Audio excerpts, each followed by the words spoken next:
A brilliant question from our viewer TubeSpore sent us down a fascinating rabbit hole. Can a machine known as the God helmet really make you feel a sensed presence by stimulating your brain with magnets? The science is controversial, and the truth is more complex than you'd think. Welcome to the Deep Dive.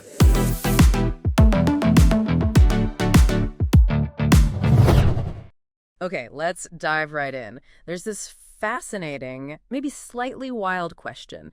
Can a machine actually make you see God? Today we're looking at something called the God helmet. It popped up in the 1980s and caused quite a stir. Our mission here is to unpack it, where it came from, what it claimed, the huge controversy, and what we can maybe learn from it all about, our brains and belief. Yeah, and it's probably good to start with the name itself. God helmet. That sounds dramatic, right? Mm-hmm. But that was really the media. Journalists came up with that one. Its actual name was the Korean helmet. Stanley Coren designed it, working with Dr. Michael Persinger up at Laurentian University. Korean helmet. Okay. So less divine sounding. What exactly was it? Well, picture a snowmobile helmet, basically, but modified. It had these electromagnetic coils, solenoids, fitted inside, aimed right at the temporal lobes of the brain. Those are the parts involved in things like memory, emotion, even sensory input processing. These coils were hooked up to a computer that sent out what Persinger called weak but complex magnetic fields. Weak magnetic fields. And the God visions. Exactly. Reports of people having full-on divine visions, actually super rare. It kind of misrepresented what they were initially trying to study. Okay, so if it wasn't built for instant epiphanies, what was the point? You mentioned the setup, soundproof room, blindfolds maybe, darkness. What was Persinger actually trying to prove? Right. Persinger was working in this area called neurotheology. It's about the brain basis of spiritual or religious feelings. His big idea was that really profound experiences, spiritual feelings, sensing things that aren't there, maybe even paranormal stuff aren't necessarily supernatural. He thought they could be explained by, universal brain mechanics. Brain mechanics, like cogs turning. Sort of. Yeah. He had this specific idea called the temporal lobe lability hypothesis. The theory was that mystical feelings might be triggered by tiny, brief bursts of electrical activity, kind of like microseizures in the temporal lobes. Microseizures. That sounds a bit alarming. Yeah, but not like epilepsy you'd typically think of. Much, much smaller, almost undetectable flickers. Just enough, potentially, to disrupt normal processing in areas like the amygdala and hippocampus key for emotion and memory. The helmet's magnetic fields. They were designed to sort of gently nudge or tickle these brain regions. Tickling the brain with magnets. Okay, and what did that feel like for people? What was the common thing they reported? The most reported thing, Persinger claimed something like 80% of participants felt it was what he called a sensed presence. Like someone else was in the room with them, even though they knew they were alone. Oh, just a feeling, like a ghost. Exactly. And this links to his other idea, the vectorial hemisphericity hypothesis. Basically, the idea is your sense of self isn't just one thing. Your left brain creates the narrative, the inner monologue. Your right brain has a more holistic, nonverbal sense of you. If you disrupt the communication between the two hemispheres, maybe with these magnetic fields, that right brain sense of self can kind of pop up where it shouldn't. The left brain detects something internal but nonverbal and interprets it as external. So your own brain tricks you into thinking someone else is there. That was the theory. And how people interpreted that presence was all over the map. Mm-hmm. Could be an angel, could be a relative who'd passed away, could be something scary, or, sometimes maybe God. If you're finding this deep dive valuable, take a moment to subscribe to make it make sense. New topics are broken down every week. 80% feeling something like that. I mean, you can see why it got attention, but what did other scientists think? These are pretty big claims. Was there pushback? Oh, absolutely. Massive controversy. It really boiled down to three main issues.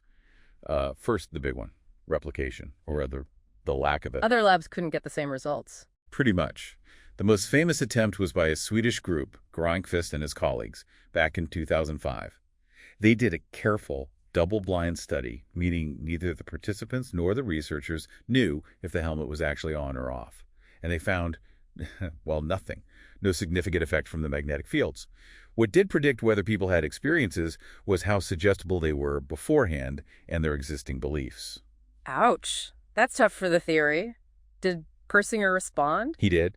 He argued their setup was wrong, maybe the fields weren't applied long enough, stuff like that. But the damage was kind of done. Other studies also had mixed results, some even finding effects when using sham, completely fake helmets. Okay, so replication was problem number 1. What else? Problem 2 was just plausibility. Many physicists and neuroscientists looked at the magnetic fields being used. We're talking like 1 to 5 microteslas. That's really, really weak. About the same strength as the field from a hairdryer, or even just ambient background fields. A hairdryer? That doesn't sound powerful enough to mess with brain cells. Exactly. Compare that to something like TMS, transcranial magnetic stimulation, which doctors do use to affect the brain. TMS uses fields around 1.5 Tesla. That's literally about 1 million times stronger than the God helmet's fields. So the argument was, how could these incredibly weak fields possibly be causing such profound effects?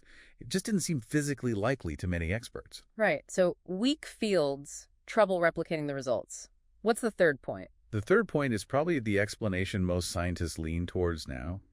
The sheer power of suggestion. The placebo effect, essentially, but maybe supercharged. How so? Think about the whole situation. You're told you're part of an experiment about unusual experiences. You go to a special chamber, maybe blindfolded, they put this elaborate helmet on you. Your expectation levels are sky high. Any little twitch, any odd sensation your body naturally produces in that quiet, weird environment, your brain might latch onto it and amplify it, interpreting it through the lens of what you expect to happen. So the helmet itself didn't need to do anything? Potentially not. There were studies, like one where they took a fake helmet to a music festival, and plenty of people reported extraordinary experiences. It shows how much our beliefs, our suggestibility, and the whole context shape what we feel. Ambiguous feelings get interpreted as profound. So after all that, the controversy, the weak fields, the suggestion. Yeah. What's the takeaway? Was it all just, pseudoscience? What's the legacy of the God helmet? Well, it's complicated. While the specific claims about the magnetic fields didn't really hold up to scrutiny, Persinger's work was pioneering in a way. It helped push neurotheology forward. It moved the conversation away from searching for a single God spot in the brain towards thinking about how complex networks in the brain work together to create spiritual or unusual subjective states. So it got people thinking about the brain basis of these experiences, even if the helmet itself wasn't the key. Exactly. And the whole saga is like a perfect case study in why the scientific method is so important. Rigorous testing, double blinding, placebo controls, and especially independent replication. They're crucial. You need them to sort out real effects from hope and hype. It really leaves you thinking, doesn't it? This whole story kind of bumps up against a really deep question. Does our brain create everything we experience, like consciousness itself? Or is the brain more like a receiver, maybe filtering a wider reality? The fact that brain activity correlates with these experiences, well, that fits either picture, really. Leaves you wondering about what's really going on. Thanks for joining our deep dive. If this sparked an idea for a future topic, let us know in the comments below. You can continue exploring this subject by watching our next video right here, or subscribe to catch all our future breakdowns. We'll see you in the next one.